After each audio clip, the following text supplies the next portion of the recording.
እኔ እኮ ፈራሁ። የዱባይ ህግ እኮ በጣም እንትን ነው። በኋላ ችግር የሚያመጣብኝ ነገር ደውለሽ ብቻ እኮ ሀቢባ ነኝ እያለችሽ ነው። ላይ ይሄን ብቻ ችግር አያመጣብኝም። ሌላ ምንም የምትይው ነገር የለም እኮ ስልክ ስላላነሳሽ ነው። ሀቢባ እባክሽ ላይ ትፈልግሻለች። አልመጣች። ፎቶ አጄ ላይ ያለ ፎቶ አለጥፌ ቪዲዮ ሰራለሁ። ልሰራ ነው አሁንም ቪዲዮ ሲደርሳት እንድትመጣ። ንጹህ ሰው ከሆነች መታ ትነጋገር። ምንድን ነው እሱ ከዋሻ ሀቋ እንዲወጣላት ትምጣና ትነጋገር። እኛ ከሁለቱም ወገን ለመስማት ዝግጁ ነን። አቡ ሰሞኑ ማለት ነው አጋጣሚ ሆነው የሆነ ሰዎች አግኝቼ ነበረና እሷ ጋር አጠገቧ ያሉት ስም አልጠራም። ሚዲያ የሳምንት አጀንዳ ነው። ምን ችግር አለው? ያ ቲክቶከር ፈልጎ ማሰራ ነው። ምንም የሚያመጣው ነገር የለም። ይጮሃል። የሳምንት ወሬ ነው። ከዛ በኋላ ሁሉም ይረሳዋል ብላ እንዳለች አንድ ወንድሜ ሲያወራኝ ነበር።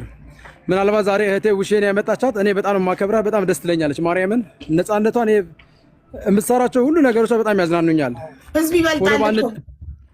ፎሎ ባንደራረግ ምንም ማቃታ። ቆይ ፍቄ አንድ ነገር ልንገርህ። ሚዲያው አጀንዳ ወሬ ነው ብትል ኢማራት ላይ ያለ ሀበሻ እኮ ህሊና አለው። ሌባ ቤት አይበላም።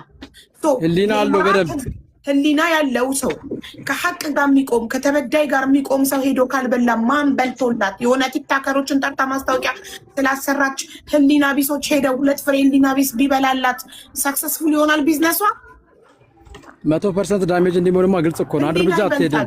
ህሊና ሰራተኞቹም ደግሞ ሌበር ሄደው እየከሰሷት ነው አይደል? አረ ሁሉም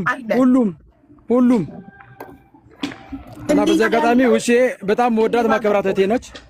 እንደዚህ ታደርጋለች ቤት ተስፋ አላደርግም። ባላወቀችው መንገድ ይሄን ያሰራት በረከት ነው የሚሆነው። እስቲ በረከት ይምጣ። እዚህ ጋር አይመጣም። እሷ እንዳለችው እሷ ካወራችሁ ብቻ አይሆንም። ሀቢባ የስልክም እንትኖች አሉኝ አውዲዮዎች ሲጠራኝ ምን ሲል ዲቴል ምንም የማውቀው ነገር የለም። አሁንም ደጋግሜ እልልሻለሁ በአንድ ልጄ ስም እምላለሁ። ምንም የማውቀው ኬዝ የለም። ፍቄ ክርስቶስን አላውቅም። አትማይ በማርያም አትማይ በልጅ ደግሞ የማልምለው ነገር አንድ የሚወራ ሰምቻለሁ፣ ግን ይሄ እንትኑ ማን የሞተ ስጋ ምናምን ያንን ግን አክሴፕት አላረኩትም። ይሄ ዱባይ እኮ ነው አይደለም ሌላ ውሼ ልንገርሽ አንዴ ስሚኝ፣ ይቅርታሽ። እኔ 48 ቪዲዮ ልክልሻለሁ። ድንግል ማርያም ምስክሬ ናት። እኔም ልጆቼን እምልሽ እኔም ልጄን ነው እምልሽ። በጣም ያሳፍራር፣ ነውር ነው።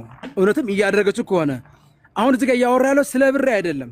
የኔም ብራንድ ተጠቅማ እንደዚህ አስነዋሪ ስራ ከሰራች እርግጠኛ ነኝ ህሊና ያለ ሰው ዝም አይልም።